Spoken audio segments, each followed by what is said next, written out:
Hello, and welcome to the Yoga Hero Teachers Podcast. This podcast has been created to help teachers teach with passion, avoid burnout, and earn a fair living. In podcast number 3, we talked about productivity for a clear mind.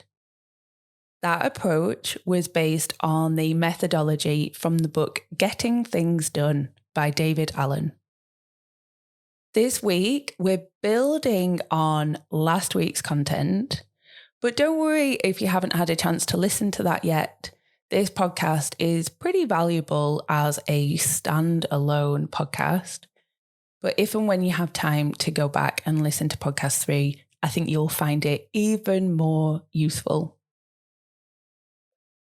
This podcast today is a regular review, which is based on David Allen's weekly review.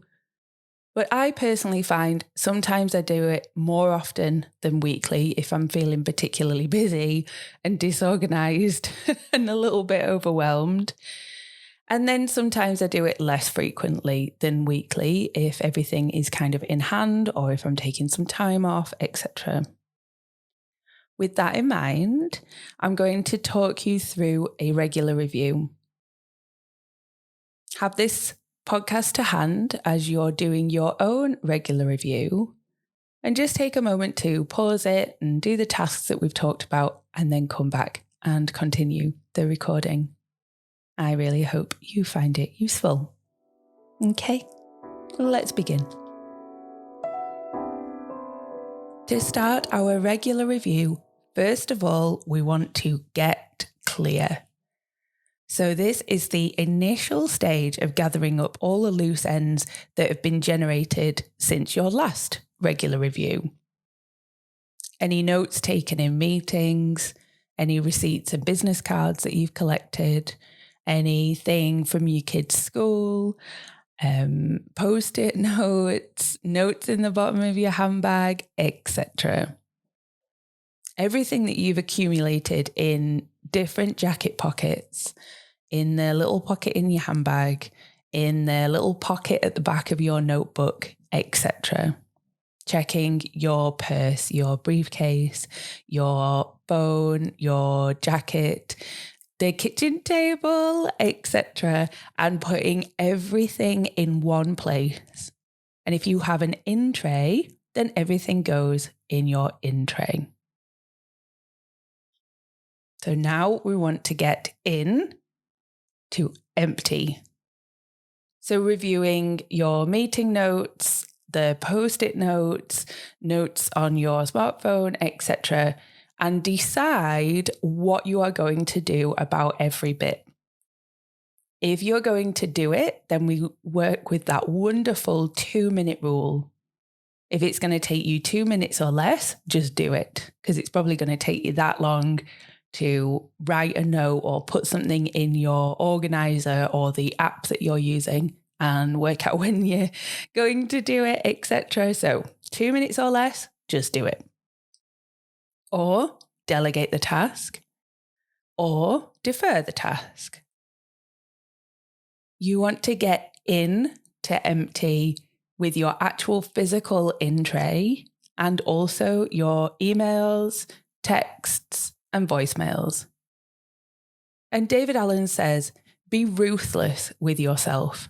Process all notes and thoughts relative to interactions, projects, new initiatives, and input that have come your way since your last review and purge those not needed. And I really love that. Be ruthless. The whole point of this regular review is to clear your mind. So be ruthless. And then lastly, in our getting clear is, and I really love this, empty your head.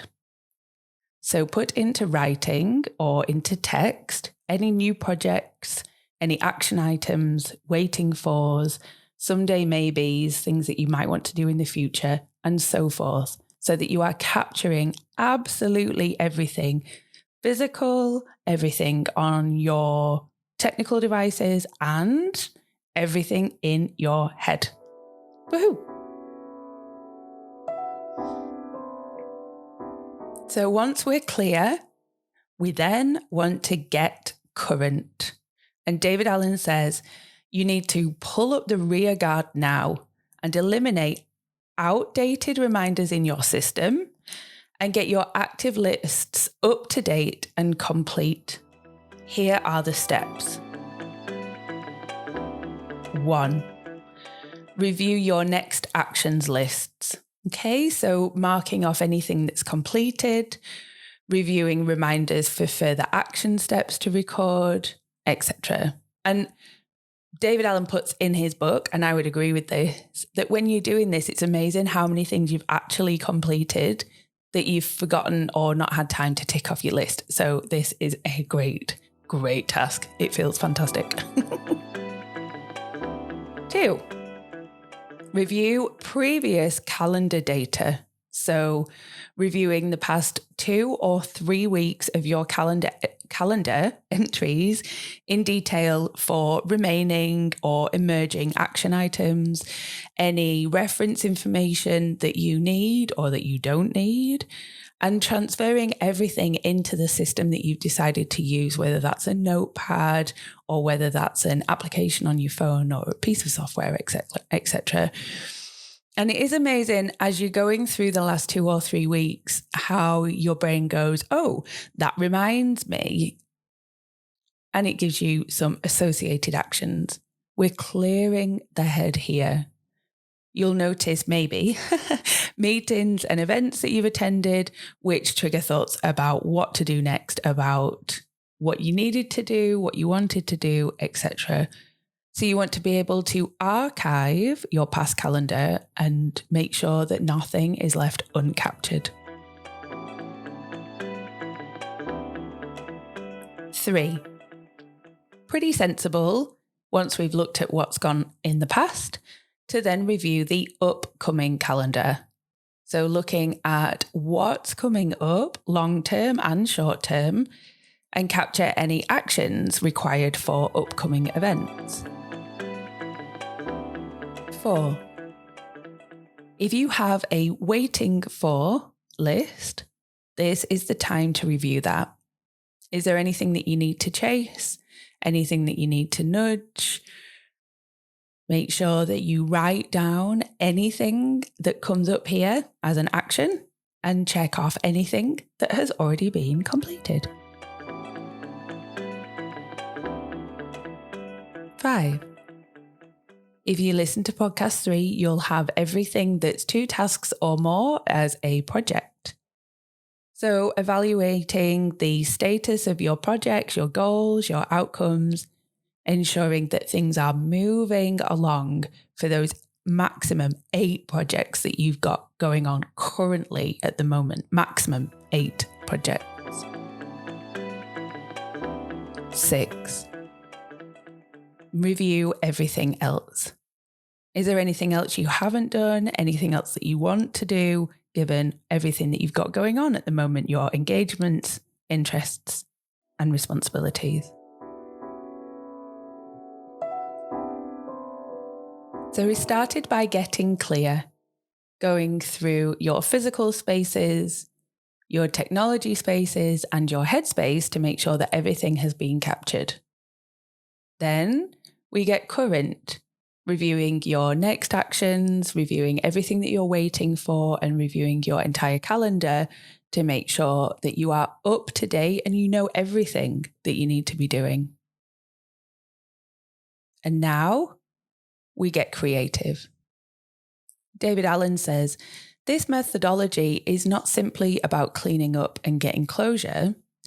Those are critical factors, to be sure, to utilize for clarity and focus.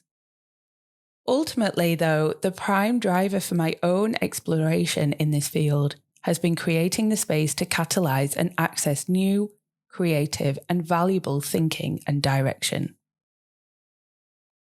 Basically, we're looking to free up headspace and time so that you can work on things that you love. You can spend time with the people that you love. You can have downtime. You can have rest, etc.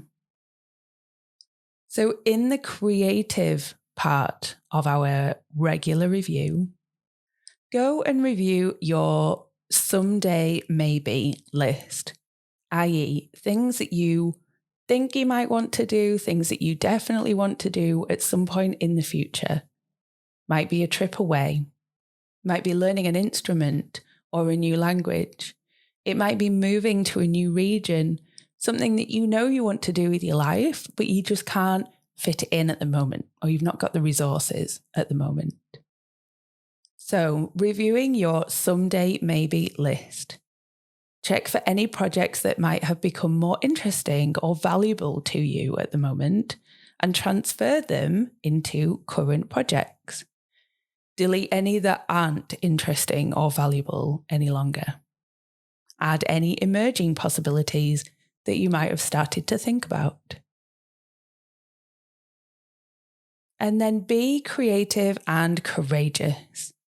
He says, are there any new, wonderful, harebrained, creative, thought-provoking, risk-taking ideas that you can capture and add into your system, what he calls your external brain?